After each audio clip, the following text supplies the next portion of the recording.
اعوذ باللہ من الشیطان الرجیم بسم اللہ الرحمن الرحیم۔ السلام علیکم ویورز، آج کا ٹاپک بھی انتہائی عام ہے کہ قرآن پڑھنے کو دل نہیں کرتا۔ آج پوری دنیا اسلام میں عبادات تو کی جاتی ہیں مگر قرآن کو بہت کم پڑھا جاتا ہے۔ کہتے ہیں کہ اتنی موٹی کتاب، بڑی بڑی صورتیں ہم سے نہیں پڑھی جا سکتی۔ قرآن صرف مدرسوں میں اور مسجدوں میں پڑھنے کو ملے گا، یا جب کوئی فوت ہو جائے تو بچے آ کر پورا قرآن پڑھ دیتے ہیں اور ہم سمجھتے ہیں بس ہم نے قرآن کا فرض ادا کر دیا۔ کہتے ہیں ایک شخص کسی بہت ہی نیک پرہیزگار شخص کے پاس گیا اور کہا کہ میرا دل قرآن پڑھنے کو نہیں کرتا، کوئی طریقہ بتائیں۔ تو اس نیک شخص نے کہا کہ کوئی شک نہیں، قرآن کی شروع کی صورتیں بہت لمبی ہیں، کچھ پر 2 گھنٹے، کچھ پر 1.5 گھنٹہ، کچھ پر 1 گھنٹہ صرف ہو جاتا ہے۔ تم ایسے کرو، قرآن کی پہلی 30 سے 40 چھوٹی چھوٹی صورتیں رینڈملی پڑھنی شروع کر دو۔ قرآن کھولو، جو صورت سامنے آئے اردو ترجمہ کے ساتھ پڑھنا شروع کر دو۔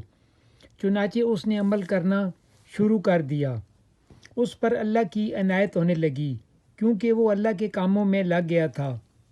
وہ چھوٹی چھوٹی صورتیں اردو ترجمہ کے ساتھ بار بار پڑھتا گیا، اس کا دل لگ گیا۔ اس نے بتایا آخری 40 صورتیں میں نے 100 سے کئی بار پڑھ لیں، حتیٰ کہ کافی کو حفظ بھی کر لیا۔ پھر اسی طرح وہ خود بخود پورے قرآن کی طرف آ گیا۔ ایک وقت آیا اس نے پورا قرآن بار بار پڑھ لیا۔ قرآن سے بے پناہ محبت ہو گئی، قرآن کو پڑھنا معمول بنا لیا۔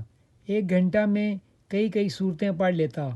اس نے قرآن خرید کر غریبوں میں ہدیہ کرنا شروع کر دیے۔ اس نے کہا جو مزہ قرآن پڑھنے میں ہے وہ کسی کتاب میں نہیں۔ یہ وہ شخص تھا جس کا دل نہیں کرتا تھا کہ قرآن کو پڑھے۔ اب کہتا ہے جس دن 15-20 صورتیں نہ سنوں تو لگتا ہے کچھ رہ گیا ہے۔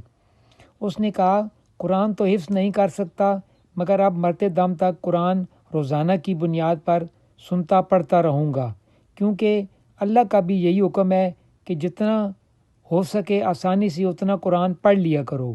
ویورز، اصل میں قرآن کا پڑھنا یوں ہے کہ جب آپ قرآن پڑھتے ہیں تو اللہ آپ سے باتیں کر رہا ہوتا ہے۔ آپ کو وہ ہر بات وہ بتاتا ہے جو زندگی کے گزارنے کے لیے ضروری ہے۔ حضرت علی نے کیا خوب فرمایا ہے کہ جب میں چاہتا ہوں کہ میں اللہ سے باتیں کروں تو نماز پڑھتا ہوں، اور اگر میرا دل چاہتا ہے کہ اللہ مجھ سے کلام کرے یا باتیں کرے تو میں قرآن پڑھتا ہوں۔ تو دیکھا ویورز، آپ نے کس طرح ایک نیک بزرگ نے ایک ایسے شخص کو قرآن کا عاشق بنا دیا جس کا دل تک نہیں کرتا تھا۔ قرآن پڑھنے کو اللہ ہمیں بھی، ہمارے بچوں کو پڑھنے اور اردو ترجمے کے ساتھ توفیق دے۔ یہ بھی توفیق دے کہ حفظ کریں، کیونکہ جو حفظ کرے گا 70 آدمیوں کو جنت میں لے جا سکتا ہے، اور قرآن خود بھی اللہ سے قیامت والے دن اس کی سفارش کرے گا۔ تو یہ تھی ویورز چھوٹی سی ویڈیو۔ اگر آپ کو اچھی لگے اس کو لائک کریں، سبسکرائب کریں اور مجھے کمنٹس لازمی کیا کریں، اس سے ہماری حوصلہ افزائی ہوتی ہے۔ وعلیکم السلام ورحمۃ اللہ وبرکاتہ۔